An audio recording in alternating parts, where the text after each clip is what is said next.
Hi everyone, and welcome back to the Scandinavian History Podcast. It's been a while due to this ongoing global pandemic, but this week the kindergartens finally reopened, so I've been able to record another episode. As you might remember from last time, the Great Heathen Army arrived in Britain in the year 865 and started to conquer the various Anglo-Saxon petty kingdoms. East Anglia, Northumbria and Mercia fell like bowling pins. Puppet rulers were installed where the Vikings didn't take direct control. In parallel with further expansion, Scandinavians started to settle these new conquered lands and set up farming communities with Scandinavian immigrants. In the spring of 878, the Vikings seemed set to crush Wessex as well, the last independent Anglo-Saxon kingdom. But King Alfred managed to gather an army and attack Guthrum at Edington. The Vikings were defeated and retreated to Chippenham, where King Alfred laid siege to the castle and eventually forced them to surrender. Guthrum was forced to be baptized a Christian, and none other than King Alfred himself served as his godfather. That must have been just a little humiliating. But at least it led to the treaty between Wessex and the Vikings, where the Scandinavian control over a large chunk of Britain was recognized by the last standing Anglo-Saxon monarch. And that might have been worth a little sprinkling of water and a few prayers. Today, we'll take a closer look at what things looked like in that part of Anglo-Saxon Britain that was under Scandinavian control. For almost 100 years, a large part of the middle bit of Britain was ruled by Scandinavians, and by their laws. Not only a large number of Vikings, but also Scandinavian settlers flocked to this region, where the prospects for convenient raiding were great, and the climate was more suited for farming than anywhere east of the North Sea.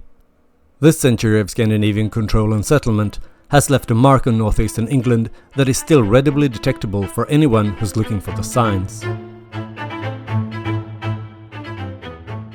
Episode 7: The Danelaw.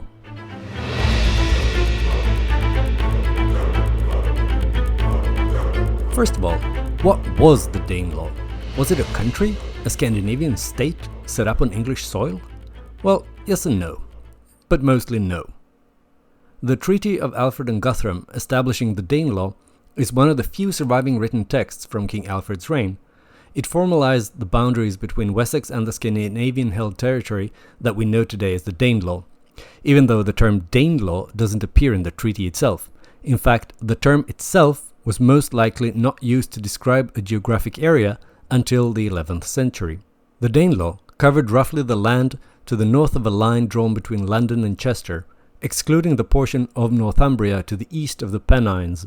And if you're a little unsure of the exact location of Britain's minor mountain ranges, you can find a map posted in the notes to this episode and on the Facebook page, facebook.com/Scandinavian History Podcast. 5 fortified towns became particularly important to the Scandinavians: Leicester, Nottingham, Derby, Stamford and Lincoln, broadly delineating the area now called the East Midlands. These strongholds became known as the Five Boroughs. Unlike the treaty between Guthrum and Alfred, the Anglo-Saxon Chronicle does use the term Danelaw. In the Chronicle, it's used as a name given to the part of Britain in which the population lived according to the laws of the Danes. In that sense, Dane law contrasts to West-Saxon law and Mercian law.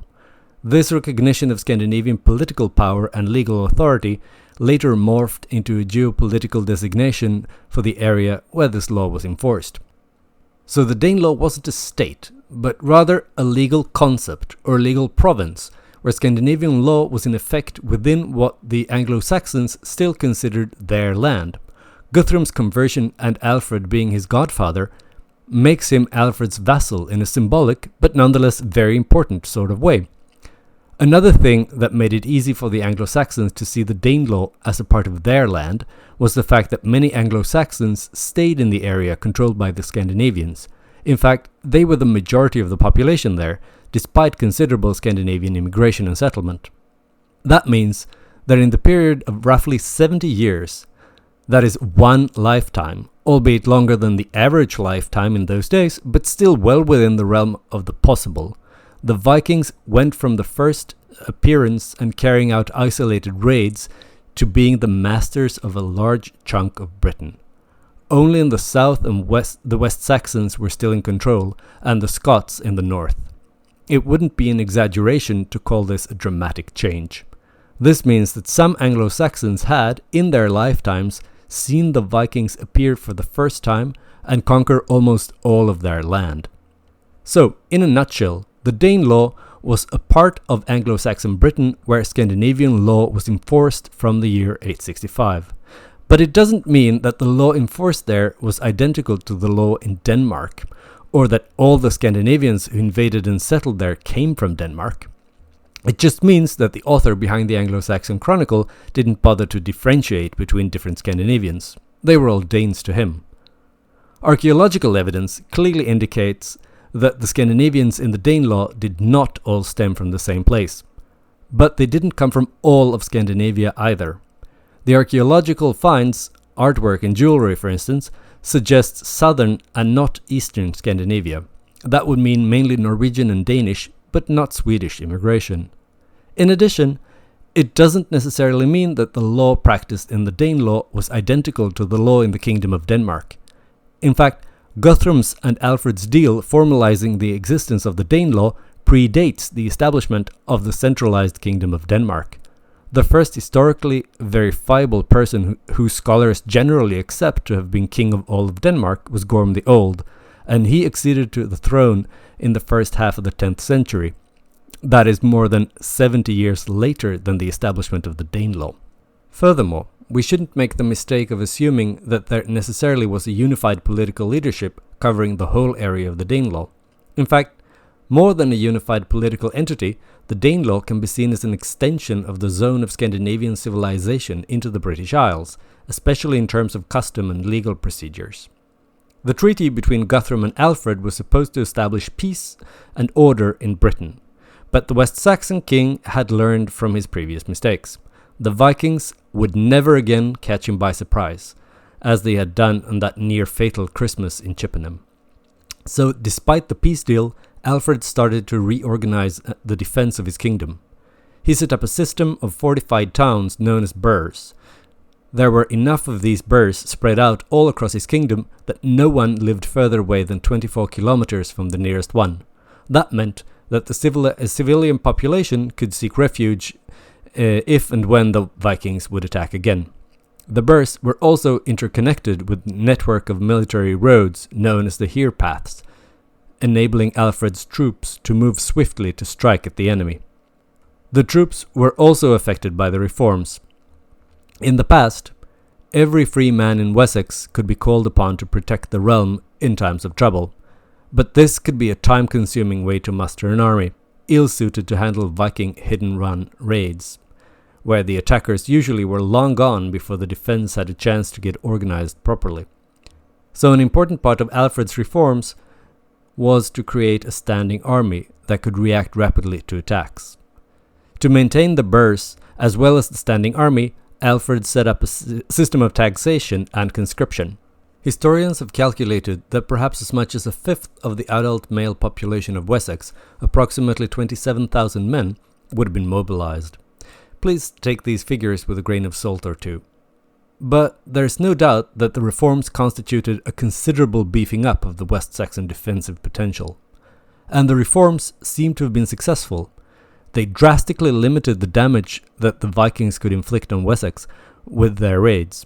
And throughout the 890s, there was a number of attempts by Viking fleets of various sizes to attack Wessex, but to a great part due to Alfred's reforms, they were largely unsuccessful and eventually stopped trying. Instead, the Scandinavians focused their attention primarily on territories under their control in East Anglia and Northumbria. These lands were settled by a large number of Scandinavians, both former Viking warriors and newcomers from Scandinavia who arrived only after the establishment of the Danelaw. It's difficult to assess exactly how many Scandinavians settled in the Danelaw. A common way to calculate population would be to analyze archaeological remains, looking at how many settlements or houses were Scandinavian in design and structure, and how many were Anglo-Saxon, for instance. The problem here is that the archaeologists haven't really found any settlements that could be said to be Scandinavian with 100% certainty. It seems that the Scandinavian settlers adopted local building styles and techniques, possibly because they were better suited to the English climate, or because they hired local Anglo-Saxons to build their houses. But we do have other archaeological indications of Scandinavian settlement in the Danelaw. Burial sites, for instance. Archaeologists have found a number of graves assumed to be Scandinavian, based primarily on two major clues. First of all, cremation, a big no-no in Catholic Anglo-Saxon culture, and grave goods, a custom also no longer practiced among the Christian Anglo-Saxons in the 9th century. There aren't so many of these graves though, but this doesn't necessarily mean that there weren't many immigrants. It might just as well indicate that the Scandinavians acculturated fast and adopted Anglo-Saxon burial practices. What we do have in spades is silver finds and other artifacts of clear Scandinavian influence. Some of the silver objects are quite clearly pagan also, such as Thor's hammers. There are also examples of sculpture in the north of the Danelaw that's Christian, but with Scandinavian mythical elements integrated into the decorations. Something that does indicate a large-scale Scandinavian immigration is that the names of many villages and towns throughout modern-day England are of distinctly Scandinavian origin. For instance, Aldeby, Lindholm, Derby, Langtoft, Grimsby and Helsington, to name but a few. There are more than 600 English place names ending with by, and more than 100 ending with toft. The language the Scandinavian settlers spoke is known to us as Old Norse. It was related to Old English, and it was probably not too difficult to learn one if you spoke the other. Remember that this was before the Norman conquest of Britain that brought with it the large number of words of Latin and Romance origins that have inundated the English vocabulary. The Scandinavian newcomers eventually abandoned the language of their ancestors and adopted English, but the cultural influence of the Scandinavians is evident also in the many loanwords from Old Norse that still exist in the English language today. For instance, anger, bleak, die, gang, keel, knife, reindeer, rotten, skull, thrust, and ugly are all words the Vikings introduced to Britain.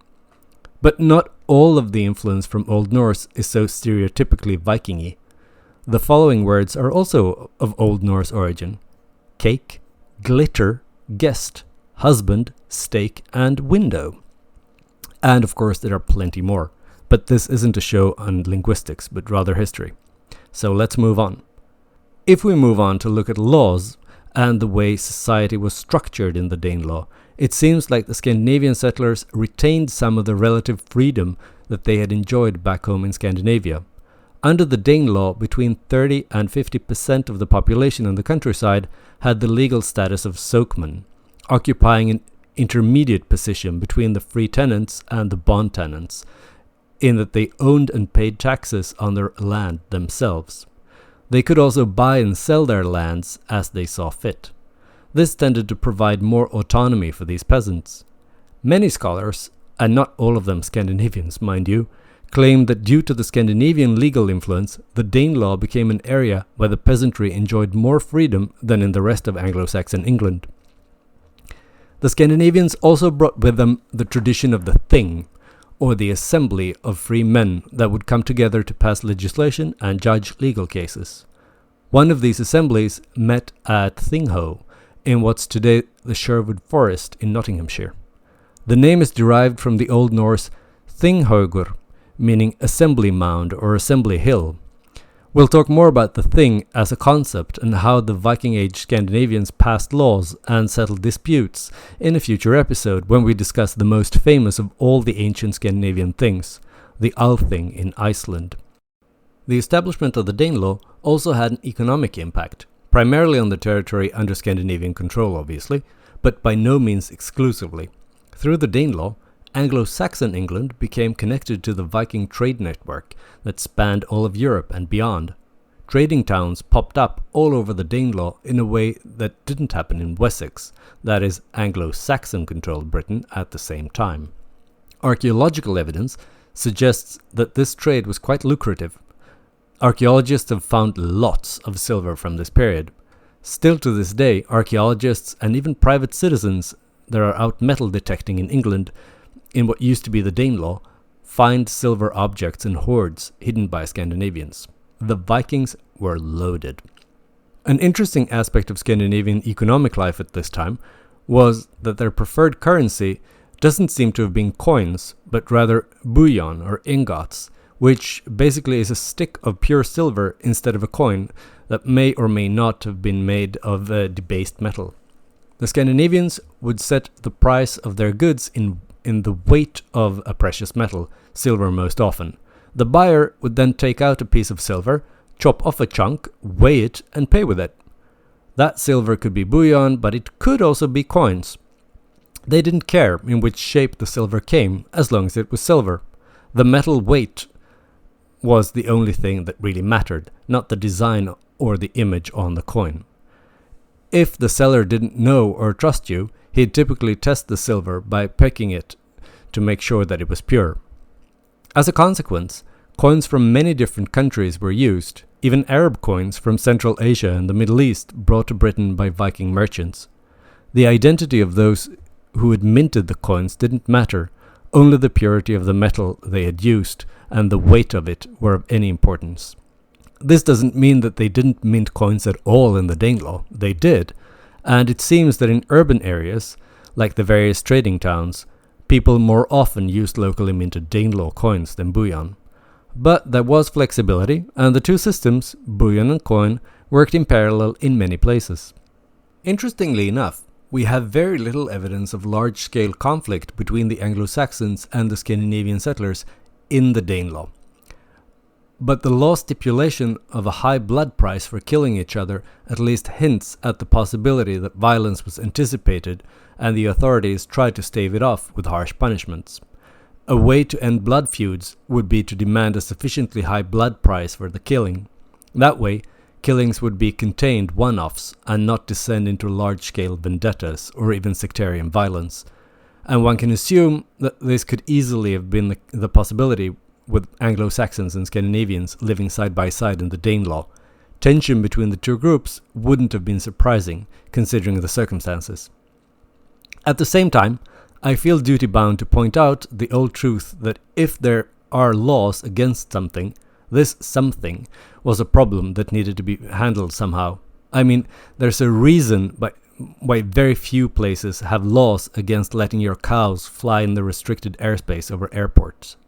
It's just not a problem that legislators feel that they need to waste time and resources on. So if sectarian violence hadn't been a thing in the Danelaw, there wouldn't have been any reason to legislate against it. And even though we don't have that much remaining evidence of aggression between Anglo-Saxons and Scandinavians within the Danelaw, there was plenty of it coming from south of the border, from Wessex. The establishment of the Danelaw might have given the Scandinavians the right to follow their own laws and mint their own coins, but the land was still, at least in the mind of the Anglo-Saxons, a part of their kingdom. There was a cold war between Scandinavians and Anglo-Saxons that occasionally flared up into a rather hot conflict.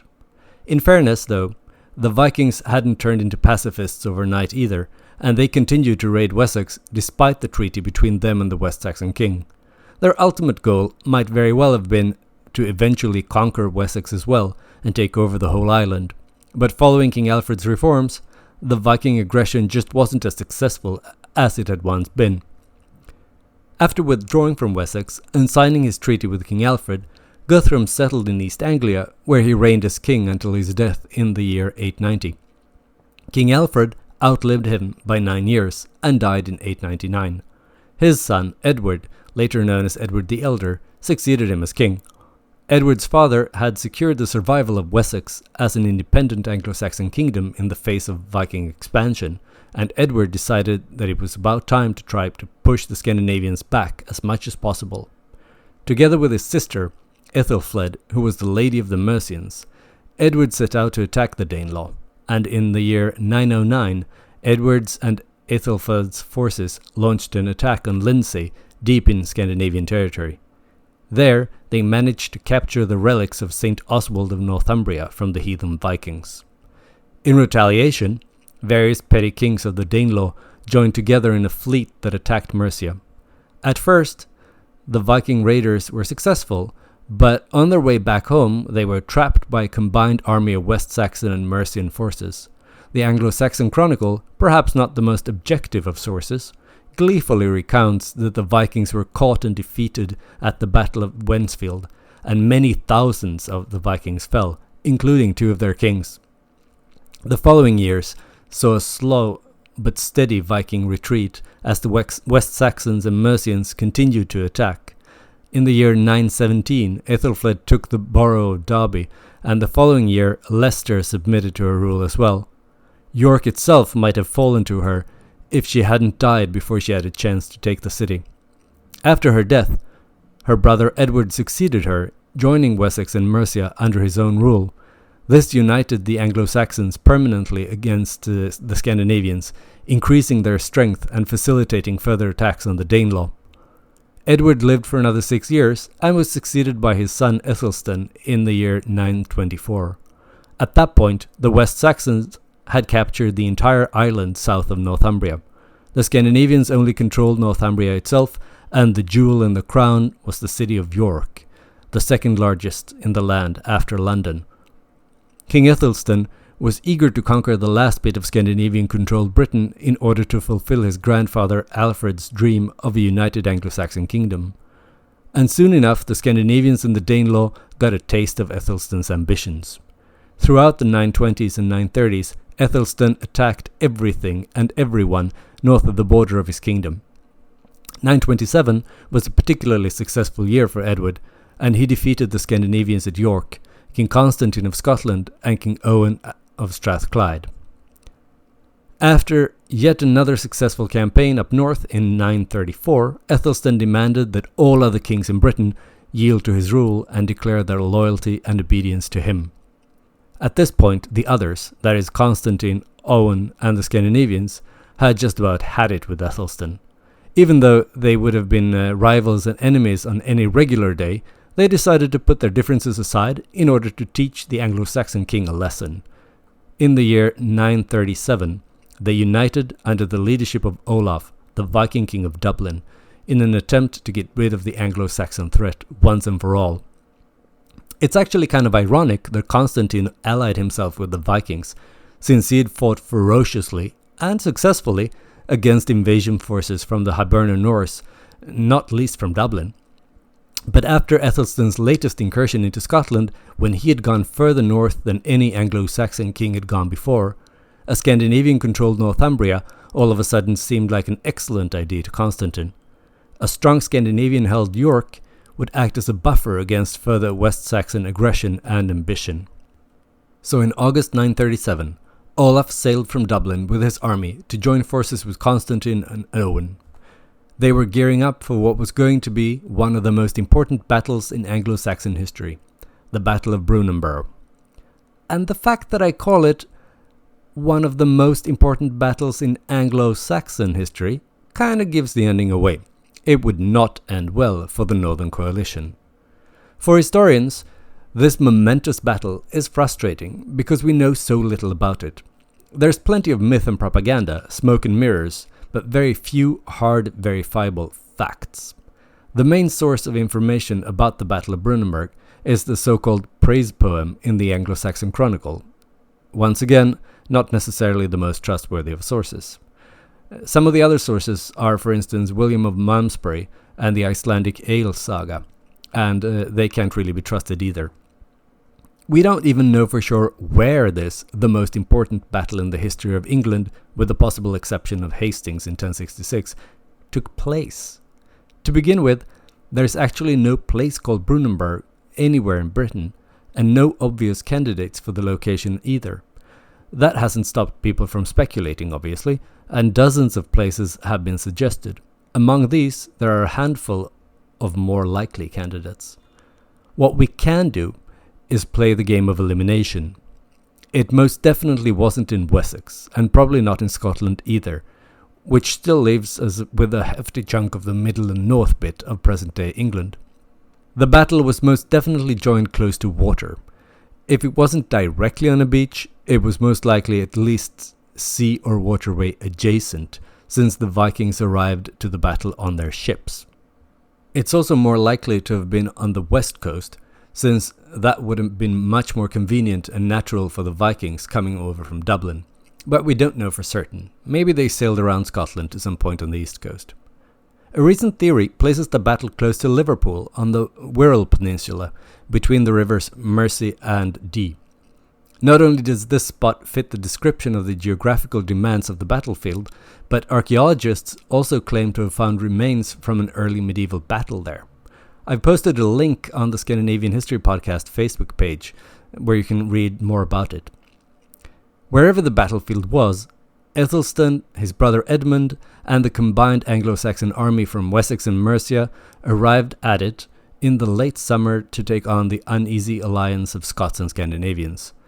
The battle lasted all day, and in the end, the Scottish and Scandinavian forces were defeated. As unreliable as the sources are, no one calls into question that the battle was an unmitigated disaster for the Viking-led alliance. As soon as it was over, Olaf got back on his ship and sailed back to Dublin with the remains of his army. Constantine escaped back to cross the border to Scotland. Owen's fate is unknown, but if he left the battlefield alive that evening, he can hardly have been in a good mood.